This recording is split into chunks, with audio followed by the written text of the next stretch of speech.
Akkam jirtu dhaggeeffattoota keenya tamsaasni BBC Naayiroobii irraa kallattiin isin bira ga'u eegaleeram har'a qabiyyeen soneeffanne Arsii Lixaatti namoonni 400 ol ta'an hanqinni nyaataa mudachuu ummanni amma beela guddaa irra jira ka du'aarullee jira ka du'uuf laafeerullee jira.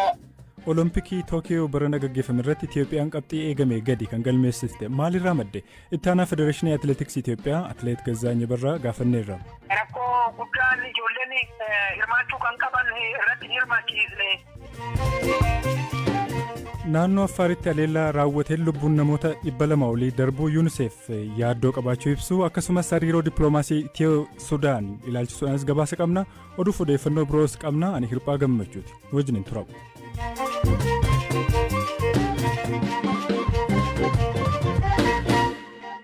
Naannoo Affaar godina Faantiraasuu keessatti aleellaa meeshaa waraanaa cimaan raawwateen namoonni hedduun lubbuu dhabuu fi kaan miidhamuu qondaaltonni naannichaa fi maddeen hospitaalaa BBCtti himan. Hoogganaan koominikeeshinii naannichaa obbo Ahmad Aliyoota BBCtti akka himanitti kanneen lolaan buqqaan irratti aleellaa kan banan finciltoota TPLF jechuun lammiileen nagaa miidhamuu himan. ከ76,000 በላይ የሆነ ማህበረሰብ ተፈናቅሎብናል። እነዚህ ተፈናቃዮች እንግዲህ 3-4 namoonni 76,000 ol ta'an kan buqqa'an yoo ta'u bakka 4 qubsiifamanii jiru. Bakka yeroo darbe haleellaan itti raawwatamee baqatanii dhufanii buufata fayyaa keessa warra qubate irra ture kan miidhaan irra ga'e baay'een isaanii ammoo dubartootaa fi daa'immanidha. Bakka miidhaan dhaqqabe kana yoo xiqqaate namoonni 30,000 ta'an dahatanii turan. Mana meeshaa waraanaan reebamee gubate kana keessa namoonni waliin gubatan jiru. Meeshaan gargaarsaa fi nyaanni walitti qabamee tures gubateera. Hidhattoonni TPLF ammumallee aanaalee 4 keessatti babal'atanii jiru. Hanga kaleessaatti dhukaasatu ture. እስከትናንትና ከሰዓት ድረስ ውጊያ ነበረ። Hojii gaggeessaan hospitaala Dubti Dr. Muhammad Yusuf namoonni aleellaa kanaan miidhamanii wal'aansaaf gara hospitaalichaa dhufuu himaniiru. Nu bira namoota 40 ta'antu dhufe. Daa'immanii fi dubartoonnis keessa turan. Osoo gara hospitaalaa dhufaa jiranii karaa irratti kan du'anis turaniiru. Miidhaan namootarraa wanta dhoherraan kan itti faca'eera. Kaan ammoo kanneen gubatanidha. Namoonni haaraan ukkaamamanii sombi isaanii miidhames jiru. Namoota gara keenya dhufan keessaa 12 kan ta'an lubbuun darbeera. 2 ammoo Finfinneetti riferii ta'aniiru. Jaarmiyaan dhaabbata biyyoota gamtoomanii UNICEF naannoo Affaaritti namoota buqqa'anii mana barnootaa fi dhaabbilee fayyaa keessa qubatan 200 ol ajjeefamuu gabaasni ba'e na yaaddessaa jedheera.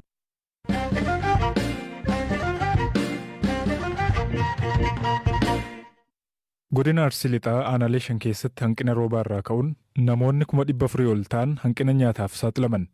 Aanaaleen 5 Shaallaa, Siraaroo, Shaashamannee, Arsii Nagellee fi Wandoo keessatti hanqinni nyaataa kun uumame. Jiraataan Arsii Lixaa aanaa Shaallaa dubbisnee obbo Gariinaa Bonayyaa rakkoo mudate akkanattiin BBCtti himan.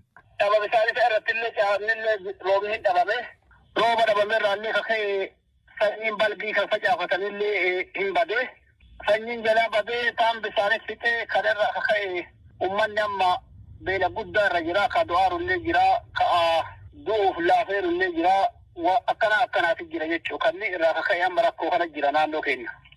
Yaaddoon keenya akka baranaatitti namni hoomaanuu ka dhumaaru jechuu ka du'aaru akka naannoo keenyaatitti nu ofirraa qabnee maatii keenya naannoo keenyarraa qabnee barana akka hafaa hin jirretti sodaan nu qabna yoo waan nyaataa arganne.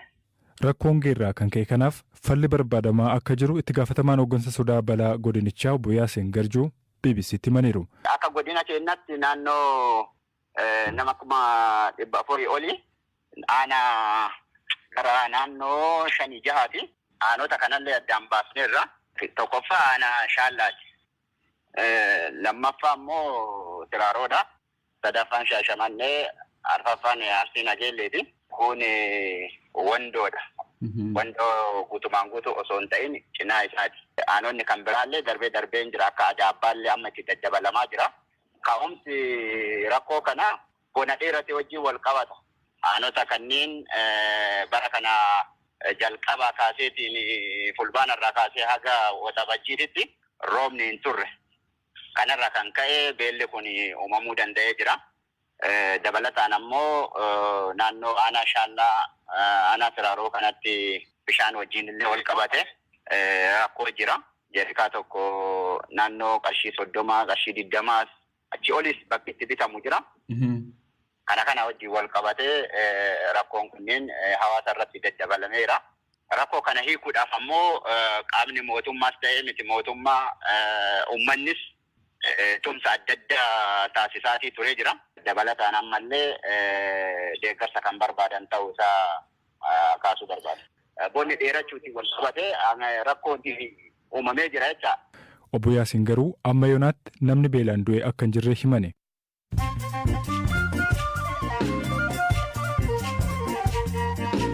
Amma immoo oduun gaggabaabsee isinitti hima. Keeniyaa fi Soomaaliyaan hariiroo dippiloomaasii daldalaa gidduu isaaniitti qora fooyyessuuf walii galan.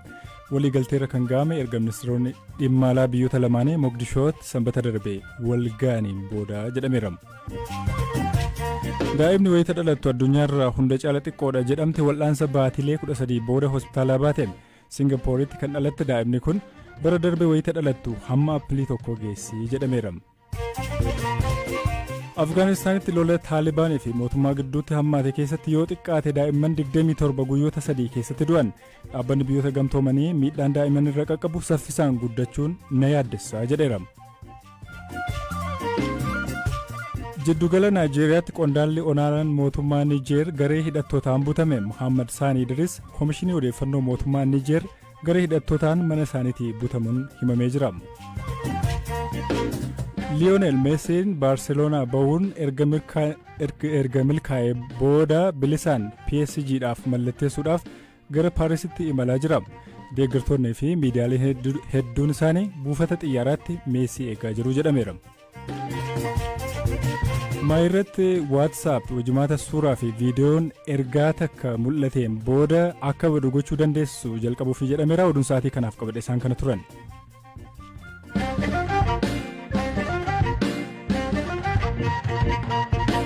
Gara qabiyyee sattaanutti yoo ce'u Olompikii Tookiyootti bara kana gaggeeffameen Itoophiyaan qabxii hanga eegameen gadi galmeessuun akka hawaasni gungumu taasisee jira. Warqee fiigicha fageenya meetira 10,000 Salamoon Baaraggaa argamsiiseen alatti fageenya biyyattiin duraan ittiin beekamtu irratti dhiiraaf dubaraan bakka bu'anii kan argame gammachiisaa hin turre jedhame. Sababiin isaa maal ta'e inni laata? Ittaanaa dursaa Federeeshinii Atileetiksii Itoophiyaa Atileet Gazzaany Abarraa waayilli koo ammayyuu ittaanaa dubbiseera. Rakkoo gaafa baninsa Olompikii Tookiyootti uumamerraa eegala.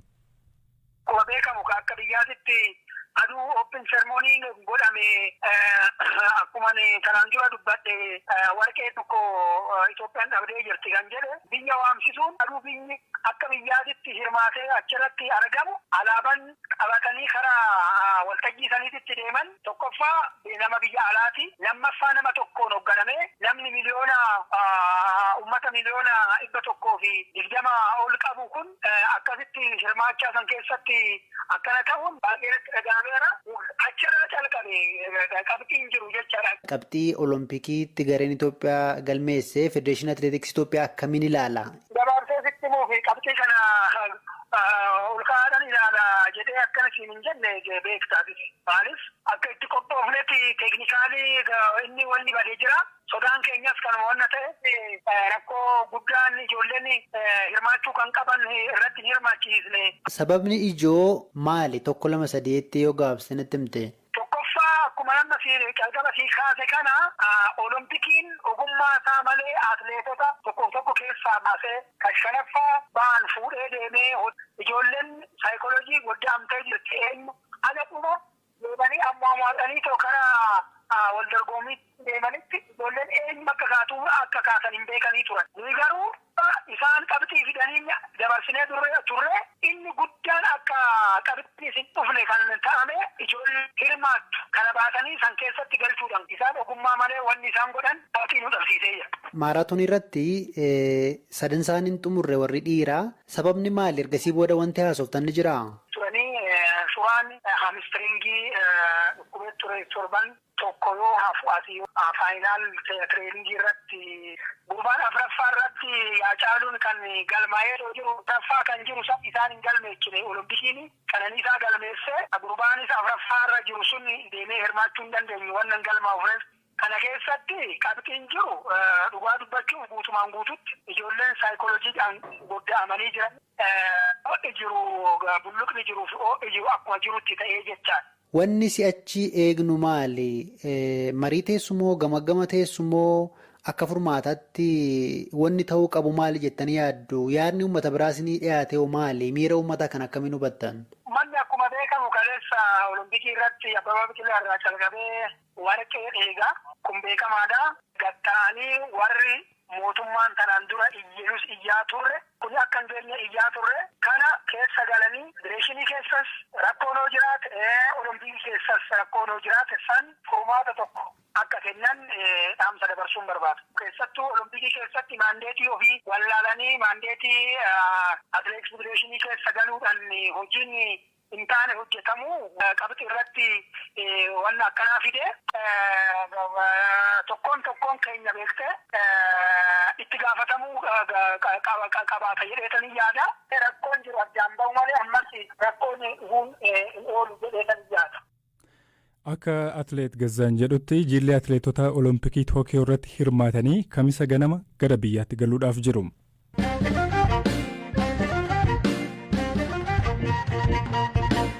Gara qabiyyeettaa nutti ce'a. Sudaan ambaasaddara biyya ishee Itoophiyaadhaa gara biyyaatti waamte. Rooyiters akka gabaasetti waamicha ambaasaddarichaa yaada marii araaraa Sudaan waraana naannoo Tigraay irratti dhiyeessite ergaan ga'oota Itoophiyaan fudhatama dhabuu hordofuun ture jedhameera. Haalli Itoophiyaan Sudaan irratti amantaa qabaachuu dandeessu uumamuu malee Sudaan akka jaarsa marii amantummaatti fudhachuun kan rakkisu ta'u sekireetariin pireesii waajjira ministeera muummee Itoophiyaa Billeene Siyyum dhiyeenya kana dubbachuun ni yaadatama.